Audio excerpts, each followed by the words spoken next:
자, 나토에 대해서 이야기해 봅시다. 아래는 나토 회원국의 국방비 지출입니다. 미국이 당연히 많죠. 독일과 프랑스, 그리고 영국, 그리고 네덜란드 이렇게 있습니다. 뭔가 좀 이상한 게 하나 있어요. 이탈리아. 폴란드가 왜 네덜란드보다 많지? 이탈리아와 거의 비슷하지? 뭐야 이거? 2배도 안 되잖아.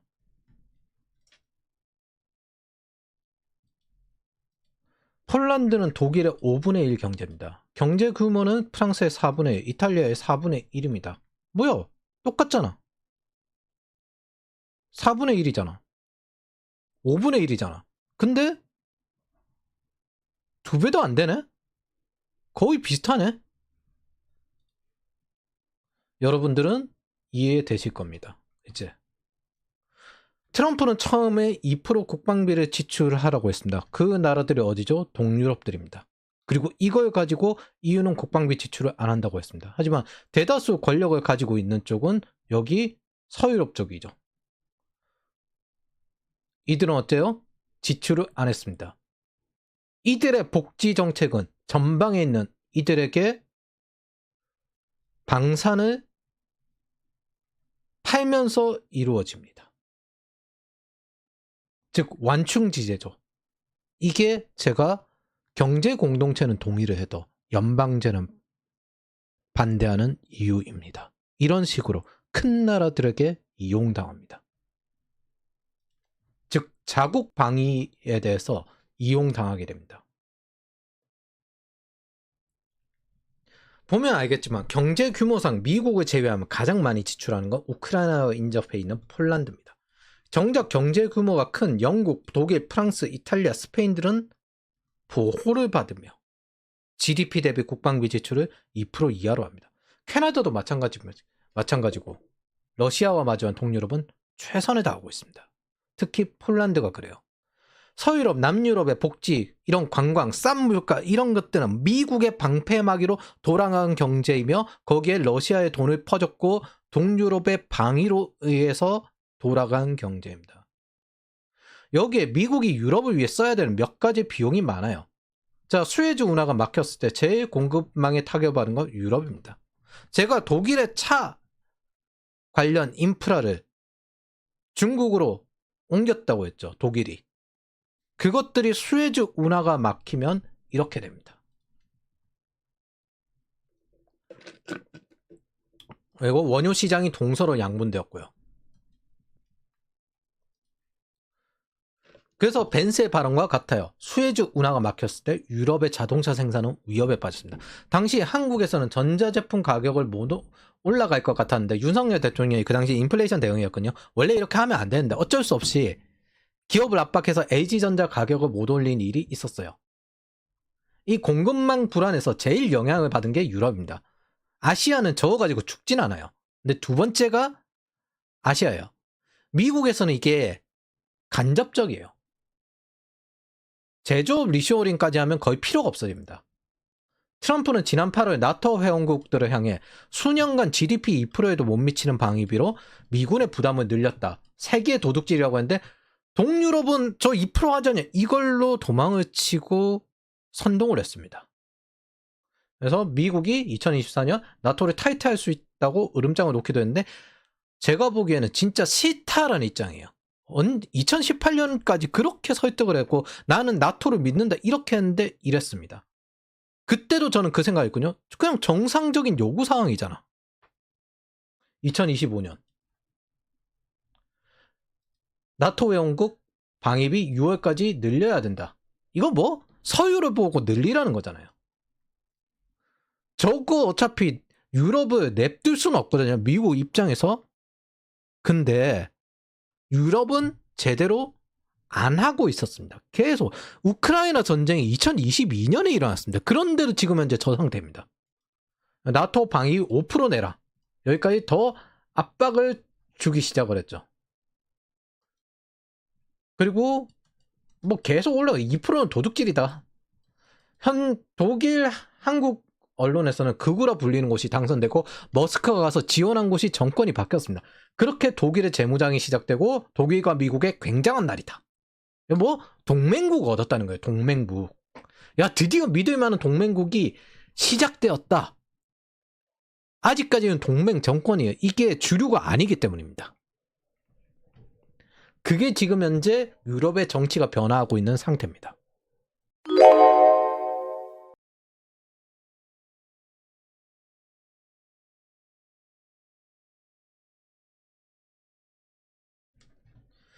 유럽의 경제 구조는 변할 수밖에 없습니다. 복지 지출을 무조건 줄여야만 합니다. 사실은 이게 우리가 동유럽이 그렇게 복지 국가라고 안 하잖아요. 서유럽이 복지 국가잖아요. 근데 저 복지 국가의 배경이 어디에 있죠? 동유럽에 의존하는 거죠. 북유럽조차도 국방비를 줄였었습니다. 그러니까 심지어 계급 이동성이 없으니 청년들이 계속 그 나라를 빠져나갔죠. 자, 지금 현재 독일은 스태그플레이션 상태에 돈을 풉니다. 이제 인플레이션 감당이 어려워져요. 유럽의 경제 구조는 사실 균형적이라고 하지만 굉장히 외생적으로 의존되어 있습니다. 대미 수출과 대중 수입에 의존되어서 물가를 낮추고 그것도 부족해서 내생적으로 난민을 받고 유럽 안에서 폴란드 쪽에 투자해서 내생적 성장의 가능성을 좀 더 확장시키는 상황이죠. 지금 현재 상태는 내생적 성장을 강화하는 겁니다. 방산 경제를 돌리고 있고 인프라를 돌리고 있으니까. 그래서 에너지 정책을 전환하고 있는 상태고요. 안 그러면 그냥 제조 못 굴려요. 생산 시설 자체를 못 굴려요. 국방 인프라를 전환하고 있는 상태고요. 이민 정책을 전환하고 있는 상태입니다. 세계 시민주의형 이민에서 반이민 국가 정체성 강화, 그리고 산업 정책을 전환하고 있는 상태입니다. 이렇게 안 하면 못 버팁니다, 유럽은. 자, 유럽은 수출 내수 균형 성장 경제인데 이 균형 성장이 양아치리즘에 기반하여 나온 겁니다. 이제 내생적 성장을 해야 되겠죠. 청년이 인플레이션으로 고통받든 뭘 하든 국방비를 지출하고 AI를 따라잡기 위해 해야 합니다. 안타깝지만 독일 청년들은 인생이 조졌습니다. 그리고 복지 프로그램은 장기적으로 종료될 겁니다. 근데 그걸 해도 독일 청년들이 따라줄지 모르겠습니다. 장기간으로 애국심을 없애는 문화적 헤게모니를 가졌으니까 이 나라가 점령당하면 점령당하지 이런 식으로 나오게 될 겁니다. 그냥 그렇게 살면 되지. 어디서 많이 봤는데 우리 윗세대가 북한이 오면 북한이 점령당한 대로 하면 되지. 중국이 오면 그냥 그대로 살면 되지. 이런 식으로 하는 거랑 똑같잖아요. 이게 기본적인 좌파들의 뉘앙스입니다. 세계 시민주의. 애국심은 나쁜 거다. 좌파의 목적 자체가 국가와 계급을 없애면 평등이 이루어진다는 것이기 때문에 내셔널리즘에 굉장히 부정적입니다. 애국심 끼워 맞추기라면서 욕하다가 독일은 지금 현재 목구멍이 포도청이에요. 전편에 독일이 에너지 부족의 스태그플레이션 상태인데 현금을 푼다고 이야기했습니다. 저는 자업자득이라고 봅니다. 여러분들이 겪는 레디컬 페미니즘, 환경 마르크스, 이퀄리즘 마르크스, 공감거리는 것들이 모두 독일의 프랑크푸르트 학파 신마르크스주의 아류입니다. 파시즘 거리는 게 그 신마르크스주의의 비판 이론 가지고 문학, 소설 쓰는 사람들이에요. 마르크스주의를 이기기 위해서 자유진영에서 신자유주의가 도입되었습니다. 이 신자유주의를 이기기 위해서 좌파 진영에서 신마르크스주의가 도입되었어요. 즉 자유무역 체제 이 시스템을 이기기 위해서 신마르크스주의가 도입되었고 전 세계가 연결된 걸 기반으로 해서 자기네들의 마르크스 혁명을 일상혁명으로 전환시키고 문화적 헤게모니를 잡는 데 쓰였습니다. 우리나라에서도 독일 흉내내는 이 김누리 교수나 자식이 보수를 지지한다고 세뇌하는 모 권 교수도 여기 소속이에요. 비판 이론 신마르크스주의를 문학적으로 해석하는 거고 결국 끝에는 뭐 마르크스 세계관으로 결론이 나요. 그런데 여러분들은 이제 알았습니다. 질서 자유주의가 원조구나. 저 파시즘 거리는 것들이 원조가 아니구나. 질서 자유주의. 와, 도저히 독일인들 못 믿겠다.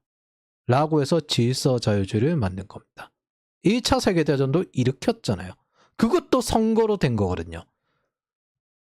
그래서 사회주의 진영이 최대한 파시즘으로 몰아나가는 겁니다. 국가 사회주의 탓이다. 그런데 1차 세계대전도 SPD, 2차 세계대전도 사회주의들끼리 싸우다가 국가 사회주의. 자, 이들은 신자유주의를 이기기 위해서 저렇게 했습니다. 자유무역이 깨졌으니까 원하는 대로 해야죠. 자업자득입니다.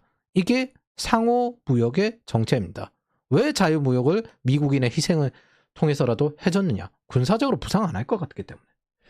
자, 결론입니다. 유럽이 먼저 배신했습니다. 미국은 유럽을 애물단지 취급하면서도 수에즈 운하도 방어해줘야 됩니다. 저는 저기 경제가 다 허상이고 양아치리즘에 지나지 않는다는 것을 확신합니다. 우리가 저들을 본받아야 한다고요? 저들은 반면교사로 삼아야 합니다. 자강이 중요하다. 결국 다시 원래대로 순정해요. 부국강병. 메르켈은 지속적으로 다자주의를 추구했어요. 각자. 그러면서 독일식 일치단결의 개념을 세계 전체로 퍼뜨리려고 했습니다. 참 애매하죠. 다자주의 하면서 일치단결. 그러면서 환경에 대해서 모두 일치단결해야 한다. 거기에는 페미니즘, 환경이슈, 인권, 감성주의 등등입니다. 신자파식 문화적 헤게모니예요. 제이디 벤스는 그걸 비판했어요. 러시아에 원유를 주고 중국의 여러 기술과 투자, 인프라도 독일산입니다. 마르크스로 연대한 것이 메르켈입니다. 그래서 메르켈이 퇴임할 때 굉장히 아쉬워했습니다. 아워 프렌드라고 하면서 메르켈이 열어줬기 때문에. 그런데 이 시기에도 돌연선을 설정하고 확장 중인 중국에서도 EU 차이나 경제 동맹을 적극적으로 추구한 게 메르켈입니다. 그 유탄을 누가 받다? 우리가 받고 있습니다. 중국의 제조 역량은 미국이 아니라 유럽산이에요. 유럽은 알아서 자기 앞가림이나 하라고 해야 합니다. 저 두 좌파, 신좌파와 구좌파가 현재 한국이 겪는 만악의 근원입니다.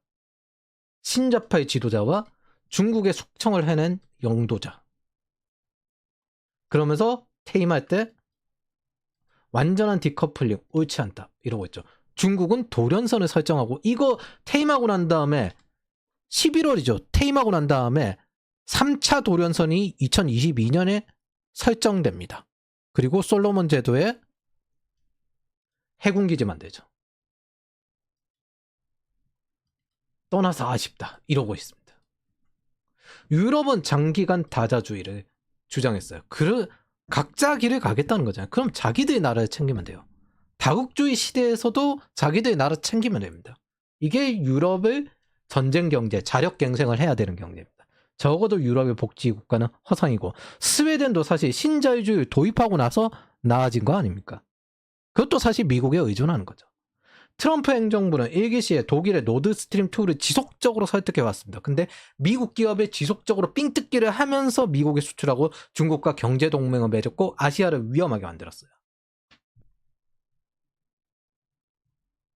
그런데 언론을 통해서 미국이 다자주의를 방해하고 주도권을 잡으려 한다고 유럽에서 비판을 했습니다. 메르켈 트리도 마크롱이 앞장섰고요. 자기들의 자주권을 주장했습니다. 2기가 되고 트럼프 행정부가 나토에서 군대를 철수하려 하고 유럽을 돕기 싫어하고 그래 패권 버릴게 하니까 손 뒤집듯이 바꾸고 있는 게 현재입니다. 자기들이 문화적 헤게모니를 장악해 유럽과 미국 민주당계 언론으로 선동해왔습니다. 패권을 유지하려고 다자주의를 방해한다고. 돌연선을 확장하는 중국과 경제동맹을 맺어 아시아의 위협을 키워왔습니다. 즉 대러전선이지 미국의 대중전선에는 상관없다는 행동입니다. 정작 그러면서 한국이 우크라이나를 적극 지원하길 바라왔어요. 저는 적당히 미국을 돕는 정도로만 지원하길 바랐습니다. 유럽이 아니라 유럽은 중국을 돕고 있어요. 지금도 경제적 이익을 주고 있습니다. 미국의 수출에서 얻은 이익은 중국으로 이전되고 미국 수출은 중국으로 들어갑니다. 즉 돈이 중국으로 몰리는 거예요. 양쪽에서 미국 뜯어먹기였습니다. 근데 바이든 행정부는 이걸 과감하게 잘라내지 못했어요. 근데 트럼프는 다릅니다. 트럼프 2기의 행정부에서 관세 그리고 군사 감축 더 이상 유럽을 돕기 싫어하는 모습을 보이자 이제 패권을 버린다면서 선동을 하고 있습니다. 너네 1기 때는 패권을 유지하려고 한다고 선동을 했잖아. 근데 왜 2기에는 이제 패권 버린다고 하니까 패권을 버린다고 선동을 하고 있냐. 무엇보다 지금 EU 지도자들은 그때와 거의 달라지지 않은 멤버들입니다. 이 울던 사람도 이전 메르켈 때 사람이죠. 유럽의회는 사실 귀족주의, 엘리트주의잖아요. 여전히 남아있습니다. 이 사람이 크리스토퍼 호이그센, 앙겔라 메르켈의 가장 영향력 있는 외교정책 안보 고문으로 불린 사람이고 지금도 최근에 눈물 닦는 모습이 나온 거죠. 이 엘리트 국가, 이들은 바뀌지 않았고 축 자체도 사회주의의 다변성이 있고 내셔널리즘을 타파하고 EU로 통합되게 바랐습니다. 그 통합된 EU에서 신자파들은 모두 장악했고 동유럽은 반대했죠. 머스크가 독일 대선에 개입한 게 문제라고요? EU를 컨트롤한 게 독일과 프랑스입니다. 트럼프가 관세를 매길 것 같자 트럼프 지지층을 공격하는 관세를 매기는 겁니다. 일부러 이렇게 하는 겁니다. 지금 현재 국제 정치가 이렇게 돌아가요. 미국의 지금 전략은 애초에 이걸 예측하고 대비한 전략입니다. 아, 서로 친하게 지냅시다. 이런 식으로 돌아가지 않아요. 제가 양아치리즘 경제라고 말한 것을 이해하기 바랍니다. 서유럽과 이탈리아 그리고 캐나다는 정말로 양아치리즘 경제입니다. 그리고 신마르크스주의자인 신자파입니다. 글로벌 마르크스주의자는 EU와 중국의 야합으로 각기 신마르크스든 마르크스든 새로운 거버넌스에 열광하고 있어요. 야, 드디어 사회주의가 전 세계적으로 영향을 미치는 시기가 오는구나. 이 거버넌스가 제대로 장악하는 시기가 오는구나. 제가 처음 이 취업지도 정치 편할 때 전통 마르크스주의자들과 신자파, 대적자가 도대체 누군지 이걸 이야기했습니다. 심지어 사회주의 강의까지 했어요.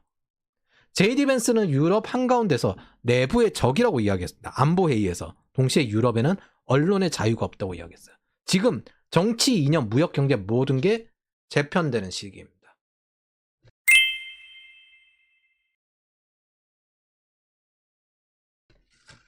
제가 가진 목표를 다시 공유합니다. 한국이 자유민주주의의 랑깨를 바란다고 했고요. 저는 탄핵 찬성 집회의 깃발들을 용납할 수가 없습니다. 인민민주주의 하자 이런 식으로. 여기 하나 사라진 거 있어요. 팔레스타인 연대 이거 한창 하고 있었고 그것들도 했거든요. 근데 트럼프가 팔레스타인 지지하는 SNS 다 거르고 대학생 추방하고 이렇게 하니까 그거 갑자기 사라졌어요. 저거 좌파에서 두 축으로 나뉘어서 저거 하고 있었거든요. 두 번째, 저는 한국이 미국 경제 블록에 들어가길 바라고요. 세 번째, AI 시대에 대응한다고 했습니다. 저는 윤석열 대통령의 경제 드라이브와 정출산 정책, 청년 부동산 정책만 긍정했습니다. 아, 이 사람도 결국 끝에는 우파와 똑같이 자유민주주의 추구하는 건 안 하겠구나 생각을 했어요. 정치적으로. 그래서 계엄령이라는 게 정치적 위기에 몰린 요식행위로 여겼습니다. 근데 다음날 이게 정치적 이익을 위한 계엄이 아니란 걸 이해했습니다. 계엄만 봤던 거예요. 거기서 계엄령에서 발표하는 내용을 저는 안 봤었습니다. 자유민주주의를 지킨다는 공약을 계속 이행하고 있었던 겁니다. 처음 공약 때 이건 자유민주주의가 아니다. 그런데 소통령 행세하는 한동훈이나 전혀 도와주지 않고 정치적으로 야합해서 게리맨더링하는 국힘 이렇게 도움도 받지 못하고 인플레이션을 잡으면서 공약을 이행하고 있었습니다. 그러면서 최대한 도와달라고 계속 요청을 했어요. 우리는 운명 공동체니까 당정이 단결해야 된다. 이게 7월입니다. 근데 한동훈은 소통령 행세를 했죠. 그리고 다른 보수 정치인들은 안 도왔어요. 대선 공약 자체가 자유를 되찾아 드리겠습니다. 그리고 계엄령 관련된 게 북한 공산 세력으로부터 그걸 지금 현재 탄핵 찬성 집회에 드러났잖아요. 그러면서 아예 그냥 저거 현장 내용 보시면 있잖아요. 동아시아 공동체를 형성해야 됩니다 라고 하면서 북한이랑 같이 가고 인민민주주의 해야 된다고 거기에 생디칼리니스트나 별의별 사회주의자가 다 모였어요. 지금 현재 열광하고 있어요. 중국이 부상하면서 드디어 글로벌 최상위 사회주의 거버넌스가 지구를 장악하는구나 열광하고 있습니다. 지금 현재 이거 전부 신뢰 못하죠. 각종 사회주의 혁명 세력들이 탄핵 찬성 집회에 나와서 민주당을 지지하는 걸 보고 있습니다. 제가 보통 중도 계열이기 때문에 그놈이라고 생각하거든요. 근데 저는 기본적으로 자유주의자예요. 언제나 모든 혁명이나 모든 거에는 자유주의자가 결정을 합니다. 중도가 제일 센 이유는 직업적인 정치인이 대다수일 수밖에 없기 때문에 그놈이기 때문입니다. 근데 임기직 정치인이 감축을 하고요. 인플레이션을 잡기 위해서 제도를 엄청나게 바꾸고 이렇게 하기가 진짜 어렵습니다. 근데 그걸 지금 하고 있는 거예요. 윗세대가 선동당하는 김건희 지키기라는 모습에 저는 넘어가지는 않았습니다. 그저 검사 시절에 항상 불리한 싸움이지만 해야 할 일을 했던 그 모습에 기대한 건 있었죠. 그게 바뀌었다고 생각했는데 경제에서만 그걸 하고 있고 그나마 그래도 선거 잘했다 그 생각했어요. 근데 그게 아니었습니다. 대통령이 되어서도 우직하고 홀로 가고 있었습니다. 동시에 국힘 민주당 모두에게 공격당하고 있었어요. 그 전까지 저는 한국이 망하는데 걸어뒀습니다. 최악을 대비해두고 있었고 이미 사회주의화가 되었다고 여겼습니다.